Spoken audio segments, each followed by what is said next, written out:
Hi there, I'm Ben, and today I'll show you how to make some rope with a process called twizzling. So if you'll follow me real quick, I have a hook over here on the side of the building.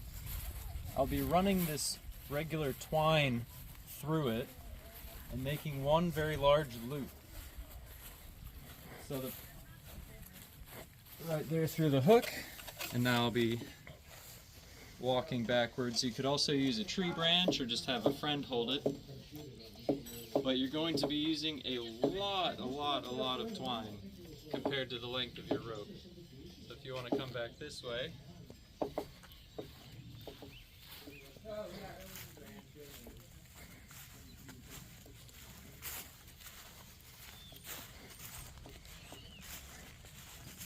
So the rough estimation of the length of your final rope is about 1/4 the length of your loop.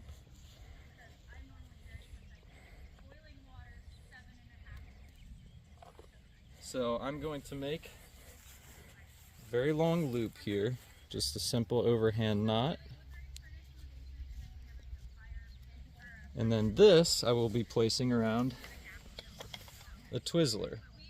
This is very simple, just made out of 2 tree branches with a bit of twine holding them together, with the center of one carved out so that it can spin around like this. And all that does is simply give a twist to your cordage. Now it doesn't matter what direction you start, but I'm going to start clockwise, and then you just start spinning it or twizzling it, and you're putting tension on one side in one direction. Alright, and whenever this is tight enough and we get to the degree where it's ready to go the next step, you twist it in the other direction. But as you can see, it's beginning to get tension and wrap up on itself. Now, this part of the spinning takes a bit of time. The second twist in the opposite direction is a lot faster.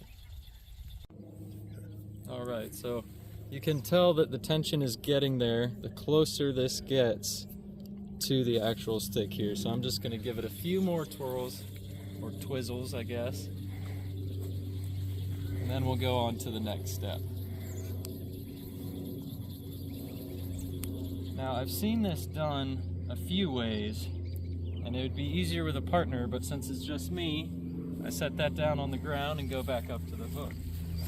I've seen where others take their handle with them, but because of the tension on the string, it gets all tangled up and makes it difficult to manage. So what I do instead is I go back to the hook end, make sure it's nice and tight on there, and then grab a length and loop it around. So now we've got 3 strands here.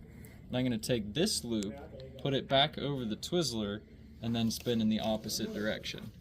So now, you can see the tension on that. It's got it twisting around itself. So now very slowly and carefully, making sure it doesn't get tangled, I'm walking backwards as I pull the handle towards me.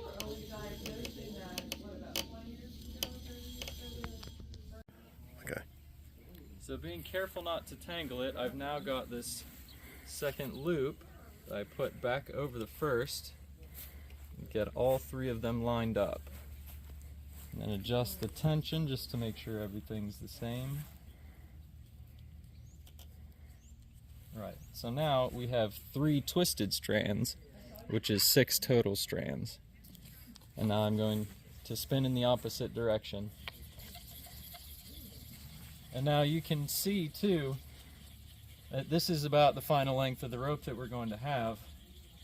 And it's about 1/3, maybe 1/4 of the original loop that we started with.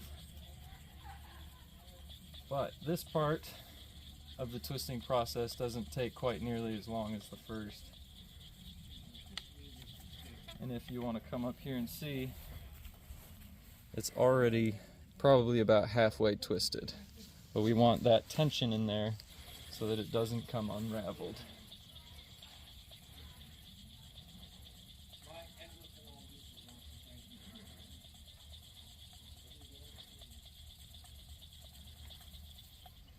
just stop every once in a while to give your arm a break and to check the tension.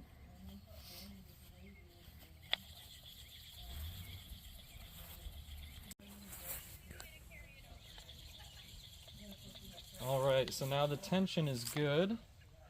So I'm going to set this down again, return to the front end. And you could do this with a tree branch or something, but I have this very convenient hook, so I can just slide that off, hold it tight so it doesn't come unwound. Just put a simple overhand knot in the end. There we go. And you can see the tension this rope is under. It wants to curl up on itself again. But I just trim the end. Let this down without letting it untangle itself or get the tension out. Then back here on the Twizzler, untangle it or untwist it just enough to get it over the handle. But also, without letting go, you let the tension of the rope twist back up on itself. Finish it off with another overhand knot. Alright. Trim this end too. Now, it is going to untwist itself just a bit, which is why I like over tightening it, just to make sure that it comes back to its same tightness.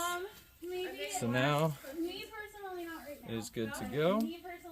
Then I can take this and just with a small flame burn off all of these little excess hairs. My favorite cookie, now there was one store-bought cookie she would buy for me, and they stopped making it. And I looked it up recently, and I can actually make it. It was a flat cookie, real flat cookie. It's made by Nabisco. It was only like this thick, and it was an